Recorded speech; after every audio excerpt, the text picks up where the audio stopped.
नमस्कार दोस्तों, स्वागत है आपका फिर से आपके अपने YouTube चैनल पिंगाक्स ट्रेडिंग में। देखिए दोस्तों, पहले भी बताता रहा हूँ, आज भी रिपीट कर रहा हूँ क्योंकि कुछ बातें ऐसी होती हैं अगर रिपीट नहीं की जाए तो इंसान भुला देता है। दुनिया की कोई भी एक्सचेंज में ट्रेड होने वाला कोई भी financial instrument, whether it is index, stock, commodity, forex, crypto, anything, कुछ भी जो कि ट्रेड किया जा सकता है और उसके चार्ट्स बन सकते हैं, वो हर फाइनेंशियल इंस्ट्रूमेंट सिर्फ एक ही काम करता आ रहा है और वो आगे भी जब तक स्टॉक एक्सचेंजेस रहेंगी, जब तक वो चीज ट्रेड होती रहेगी, तब तक वो वही काम करती रहेगी। वो है सपोर्ट से resistance and resistance to support play करना। इसके अलावा कुछ नहीं करता है वो फाइनेंशियल इंस्ट्रूमेंट, चाहे वो बैंक निफ्टी हो, निफ्टी हो, कोई और इंडेक्स हो, कोई स्टॉक हो, कुछ भी हो। सिंपल सा प्रोसेस है, सपोर्ट्स एंड रेजिस्टेंस को ही प्ले करते हैं ये इंस्ट्रूमेंट्स। और आपने अगर सपोर्ट्स एंड रेजिस्टेंसेस को सही से समझ लिया तो आप किसी भी फाइनेंशियल इंस्ट्रूमेंट को मास्टर कर सकते हैं। किसी एक की बाजू पकड़ लीजिए, कोई एक स्टॉक पकड़ लीजिए, कोई एक इंडेक्स पकड़ लीजिए, कुछ भी पकड़ लीजिए, कोई एक कमोडिटी पकड़ लीजिए, पीछे पड़ जाइए उसके हाथ धो के और मेहनत कीजिए उसके ऊपर। ओनली सपोर्ट्स एंड रेजिस्टेंस बार बार चेक कीजिए, कहां से वो उठ रहा है, कहां से गिर रहा है, एवरीथिंग। आप उस पर इतना प्रैक्टिस कीजिए कि किसी दिन वो आपको खुद बोलेगा, सर बताइए कहां जाना है, आज मैं ऊपर जाऊं या नीचे। लेकिन ये चीज मांगती है मेहनत, आपका डिवोशन। और आपने उस निफ्टी या बैंक निफ्टी या किसी स्टॉक को आपने दिखा दिया कि मैं तेरे पर तब तक मेहनत करूंगा जब तक तो मुझे खुद नहीं बताने लगेगी मेरे को अब कहां जाना है। और ऐसा होता है, बहुत सारे स्टूडेंट्स हैं मेरे जो कि किसी एक इंडेक्स या स्टॉक को पकड़ के बैठते हैं और उस पर इतनी मेहनत करते हैं कि वो बहुत पैसा देने लगता है उनको। और ये चीजें मुश्किल नहीं है, बहुत सिंपल है, कोई रॉकेट साइंस नहीं है इसके अंदर। और यही चीज मैं अपने लर्निंग शेड्यूल में भी समझाता हूं दोस्तों। अब मैंने पहले भी बताया आपको कि मैं कोई कोर्सेज नहीं बेचता हूं। कोर्सेज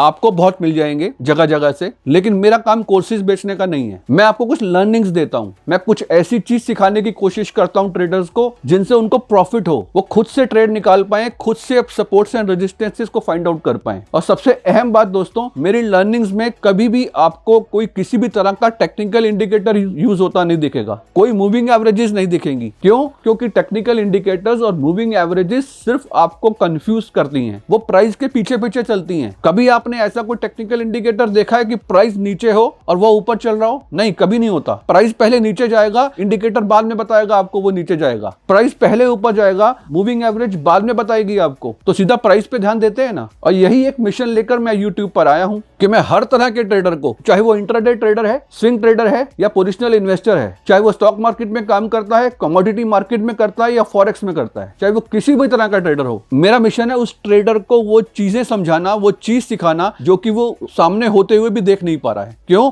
क्योंकि टेक्निकल इंडिकेटर से पूरी स्क्रीन को भर रखा है उसने, मूविंग एवरेजेस लगा रखी हैं। तो कैसे समझ में आएगी चीजें? और अगर आप जानना चाहते हैं लर्निंग शेड्यूल के बारे में, जो मैं चीजें लोगों को बताता हूं, यू आर मोस्ट वेलकम। लेकिन बता दूं पहले ही कि इस लर्निंग शेड्यूल में आपको सिर्फ प्राइस एक्शन देखने को मिलेगा और इतनी सिंपल तरीके से आपको बताऊंगा कि ये देखो, ये रहा प्रॉफिट आपकी स्क्रीन पर, जो कि आप पहले देख नहीं पा रहे थे। जुड़ना चाहते हैं इस मिशन में, यू आर मोस्ट वेलकम। आइए हमारे टेलीग्राम चैनल के थ्रू हमसे जुड़िए। इस वीडियो के डिस्क्रिप्शन में उस टेलीग्राम चैनल का लिंक है, आप उससे ज्वाइन हो सकते हैं। इस वीडियो के डिस्क्रिप्शन में हमारी ईमेल आईडी भी है, हमारे कॉन्टैक्ट नंबर भी है, आप किसी के थ्रू भी जुड़ सकते हैं हमसे। और ये मेरी कमिटमेंट है, मैं आपको वो चीज सिखा दूंगा जो ना आपको कभी ऑनलाइन स्टडीज में ना किसी बुक में देखने को मिलेंगी। तो चलिए शुरू करते हैं दोस्तों आज का मार्केट एनालिसिस। और निफ्टी बैंक निफ्टी में कल क्या हो सकता है उसके बारे में बात कर लेते हैं। और आगे बढ़ने से पहले एक बार इस चैनल को सब्सक्राइब नहीं किया तो सब्सक्राइब कर लीजिए, बेल का आइकन दबा दीजिएगा ताकि अगला वीडियो आपको मालूम पड़ सके कि आ चुका है। चलिए दोस्तों स्क्रीन पर। दोस्तों बहुत ज्यादा पुरानी बात नहीं है, 14 फरवरी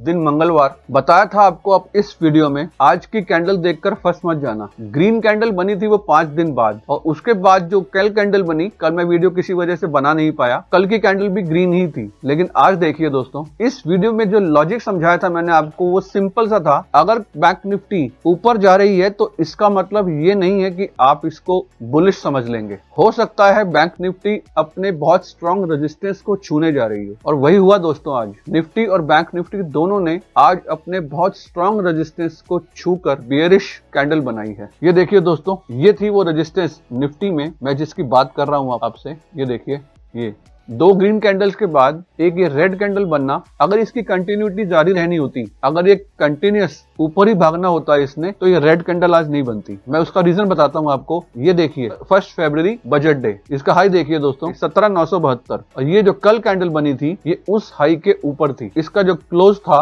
वो 18,015 का था, यानी कि इस रेजिस्टेंस के ऊपर क्लोजिंग दी थी। किसी भी रेजिस्टेंस के ऊपर जब क्लोजिंग मिल जाती है तो वो स्टॉक या इंडेक्स ऊपर जरूर भागता है, लेकिन आज ऐसा हुआ नहीं। बिकॉज इससे ऊपर की एक रेजिस्टेंस वो ये थी जो आज इसने निफ्टी ने आज उसको टेस्ट किया है। इस चीज को समझना बहुत जरूरी है। नेक्स्ट मूव निफ्टी का मुझे जहां तक लगता है डाउन की तरफ हो सकता है। उसका लॉजिक है कि जैसे ही इस रेजिस्टेंस के नीचे बैंक निफ्टी ब्रेक करेगी, आपको दोबारा से 17,770 के आसपास के लेवल्स देखने को मिलेंगे। उससे पहले लेवल आपको 17,880 या 17,900 के भी देखने को मिल सकते हैं। अगर बिल्कुल बहुत मेजर डाउनफॉल रहा तो हो सकता है निफ्टी यहां ना रुककर सीधा आपको 17,780 भी दिखा सकती है। ऊपर जाने के चांसेस इसके तभी हैं दोस्तों जब ये एक डेली बेसिस पर एक ग्रीन कैंडल इस एरिया के ऊपर क्लोज नहीं हो जाएगी। आपको याद होगा जनवरी से आपको ये समझाने की कोशिश कर रहा हूं कि निफ्टी जब तक 18,250 के ऊपर नहीं जाएगी तब तक वो अपने ऑल टाइम हाई को दोबारा टेस्ट नहीं कर सकती। और 18,250 से बचते बचते उसके बाद देखिए दोस्तों क्या हाल हुआ निफ्टी का, ये देखिए। इसी तरह से बैंक निफ्टी की बात करूं, बैंक निफ्टी ने भी आज अपनी एक बहुत स्ट्रॉन्ग रेजिस्टेंस को टच किया है जो कि बजट डे का हाई था। अगर बजट डे का हाई टेस्ट होने के बाद भी उसका सपोर्ट नहीं लिया है और उसी को रीटेस्ट करके वापस गिरी है तो इसका मतलब आप समझ जाइए कुछ ना कुछ गड़बड़ तो है। तो इसलिए बैंक निफ्टी में भी आप बाइंग साइड में नहीं बैठे जब तक बैंक निफ्टी आपको इस बजट डे के हाई के ऊपर यानी कि 42,100 के आसपास के ऊपर का अगर हमको कोई डेली बेसिस पे कैंडल क्लोज नहीं मिलती है तो। ठीक है दोस्तों, इसी तरह से इसको वॉच कीजिएगा। अगर हम इंटरडे लेवल्स की बात करें बैंक निफ्टी में, मुझे फिर से बैंक निफ्टी 41,300 के आसपास देखने को मिल सकती है ऐसा लगता है। ये देखिए दोस्तों, जिस तरह से बैंक निफ्टी आज गिरी है ना दोस्तों, तो मुझे तो इसमें बुलिश होने के कोई सिग्नल्स नजर नहीं आ रहे हैं। तो इसलिए केयरफुली ट्रेड कीजिएगा, ध्यान से ट्रेड कीजिएगा और अपने स्टॉप लॉसेस को प्रॉपर मेंटेन करके और रिस्क रिवॉर्ड का पूरा ध्यान रखते हुए ट्रेड कीजिएगा दोस्तों। अगर आप रिस्क मैनेजमेंट सही से कर लेते हैं तो आधी जंग तो आप वैसे ही जीत गए। ठीक है दोस्तों, आज के लिए इतना ही। बहुत जल्द मिलेंगे नेक्स्ट वीडियो में। Bye bye, take care.